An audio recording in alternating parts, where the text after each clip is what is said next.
Good morning, guys. Welcome back from spring break. I hope you guys enjoyed your week and a half getting to spend time with your family. Hopefully, maybe you guys went on an Easter egg hunt or something like that, got some Easter gifts. Hopefully, you had a good time and you guys were able to relax and enjoy yourselves. But now it's back to work. We have a month and a half left of school. This is the last push until the end of the school year. Hopefully, fingers crossed that we'll be able to return at some point before the end of the year. But if not, we'll just keep moving and staying positive and moving forward with this online learning. As a quick reminder, tomorrow we are going to have a Zoom session, and then during the Zoom session we can go ahead and check in to see what you guys been up to.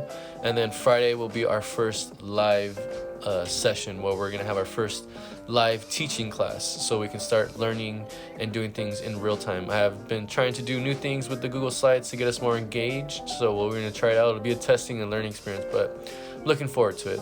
So with that being said, let's go ahead and jump into the new content for this week. Alright, so today what we're going to do, we're going to start a whole new section, and we're going to start talking about these people called the Hebrews. It's going to sound a lot like a religion class, because a lot of the things that we're going to talk about is about Moses, Abraham, the Israelites, and a lot of the Bible stories, but this is from the historical standpoint. So we'll learn about how all this even happened. How did Christianity get started? How did Judaism even start? And the history about it. So that's what we're going to jump into for this next section. So let's go ahead and get into it. So first section, we're going to talk about the very first Hebrews, where they come from, what do they do, and what was their lifestyle like. So here we go. So building background, the early Hebrews, they moved to new lands several different times. From the beginning, the Hebrews were wanderers, or like what we call nomads, people that didn't really have a set village. They just went from tribe to tribe, and we'll find out why they did that. According to the Hebrew tradition, their history began with the search for a new home. So we're going to talk about where they traveled around, what was their life like in the very beginning, and how it all turned out from. So the first people we're going to talk about is Abraham and Moses, and a lot of you guys know them or have heard their names before from church or from religious lessons. So here we go. So sometime before around 2115 BC, these new people started to appear around Southwest Asia, and these new people were the Hebrews. And these Hebrews, what they were, like they said before, they were wanderers. They didn't have any set home, and it's because they were simple herders. They herded animals, they herded sheep. And what they did was they would follow around these herds, and that's how they would live.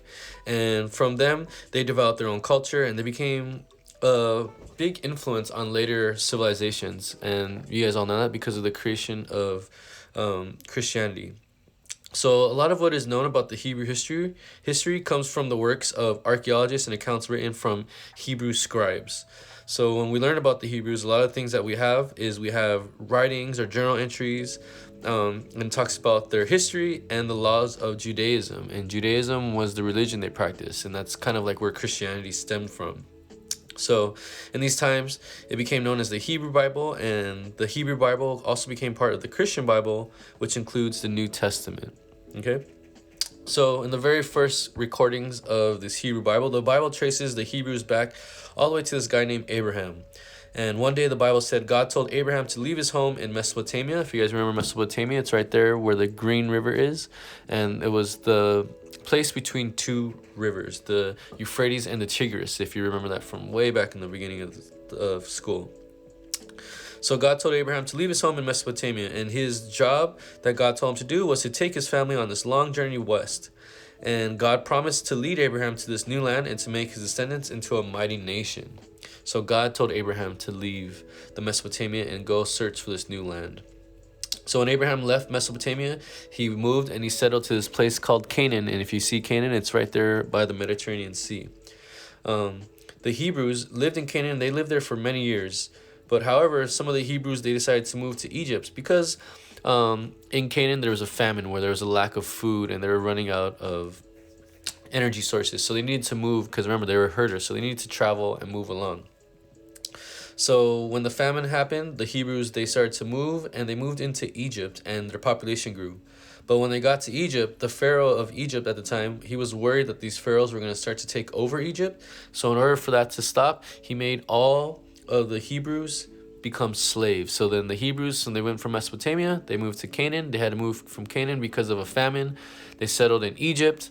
When they got to Egypt, they became to grow their population. The Egyptians started to get a little worried about them, and they turned all the Hebrew people into slaves. So as they were in Egypt and all of them became slaves, we're going to talk about this thing called the Exodus. And the Exodus is really cool. You guys know about it. It's a book in the Bible. Also, Bob Marley has a song called Exodus. And this Exodus has a lot of meaning, and it gave kind of like this hope to future slaves. So we'll talk about that right now. So according to the Bible, the leader named Moses appeared to the Hebrews in Egypt. And in 12 BC, God told Moses to leave the Hebrews out of Egypt. So Moses was kind of like the chosen one at the time, and Moses went to the Pharaoh and he demanded that the Hebrews be freed from Egyptian slavery. When the Pharaoh refused, soon afterwards, a series of terrible plagues or disasters struck Egypt. So after Moses said, God is telling you to leave, let us go, let us be free, the Pharaoh said no, and then all these bad things started to happen to the people of Egypt. When this happened, all these plagues frightened the Pharaoh so much that he agreed to finally free all the Hebrews. And when the Hebrews were finally freed, they were overjoyed with the news and the release, and Moses led his people out of Egypt, and the journey out of Egypt is known as Exodus, or the Exodus. To the Hebrews, the release from slavery proved that God was protecting and watching over them, and they believed that they were set free because God loved them so much. And when this happened, a lot of these slaves, the word started to spread around, and a lot of these people started to have hope in God and thought that God loved them and he is going to save these people. All we need to do is be faithful to him. So this Exodus, it was a major event in Hebrew history because of what happened. The slaves were being free. And so throughout history, enslaved people have found hope in this story. Before the Civil War, American slaves, they started singing songs about Moses to keep their hopes alive. People in Africa were singing these songs of Exodus. All these slaves looked and admired the story and said that if there is a God, he does love us, and he will lead us out of this slavery and into freedom and into the promised land. So this had a huge effect on other slaves as well. So for many years after the release, the Hebrews wandered through the desert, and they were trying to return to Canaan. And during these wanderings, they reached this mountain called Mount Sinai, which you guys are all probably familiar with. And this is where Moses got the 2 stone tablets where the 10 Commandments were written on it. And when God gave Moses these 2 10 Commandments, it read, I am God, your Lord, who brought you out of Egypt from a place of slavery. Do not have any other gods before me. Do not take my name, God, your Lord, in vain. God will not allow the one who takes his name in vain to go unpunished. Remember the Sabbath to keep it holy. Honor your father and mother. You will then live long in the land of God, for your Lord is loving you. Do not commit murder. Do not commit adultery. Do not steal. Do not testify a false witness against your neighbor. Do not be envious of your neighbor's house. Do not be envious of your neighbor's wife or anything that is your neighbor's. And this is what these tablets were speaking to these people of Moses. And that's just kind of like the birthplace of where we got the 10 Commandments and how they started to create this whole new religion. So when the Hebrews started to accept these 10 Commandments, the Hebrews agreed only to worship God. And they also agreed, based on these 10 Commandments, that they're going to value human life, they're going to value self-control, and they're going to value justice or freedom.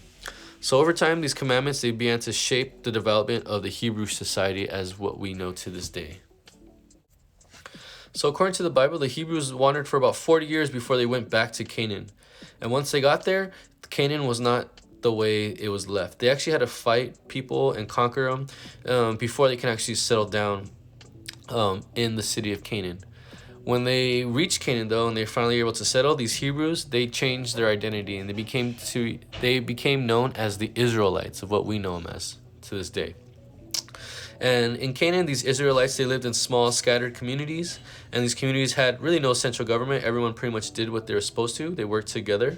And eventually, each community selected judges as leaders to enforce laws and to settle problems or disputes. But it didn't take long. Like I said, remember, when they returned, things had changed. So there's other possible threats because people were developed now.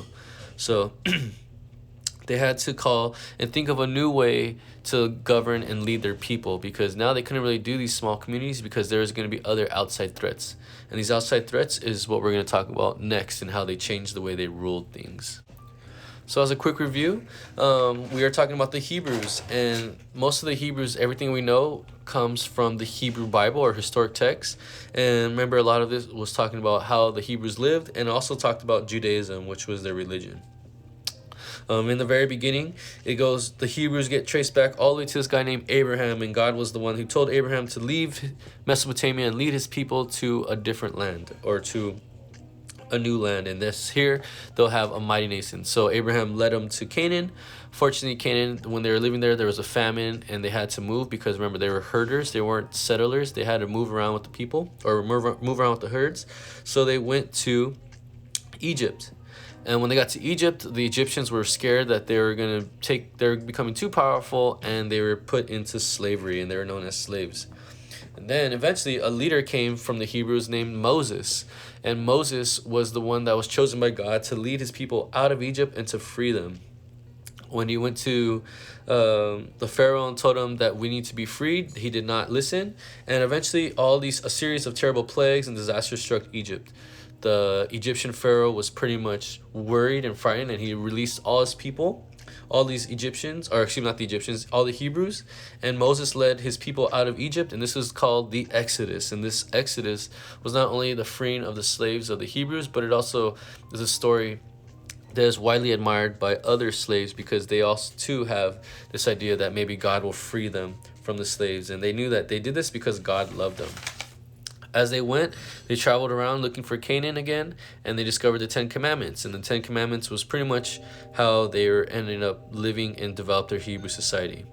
When they got back to Canaan, unfortunately, things had changed. They were living in small communities, had a few people to decide what was going to happen, but problems on the outside were developing, and they needed to change how they were going to run their government and how they were going to be ruled. So that's kind of like what we talked about today.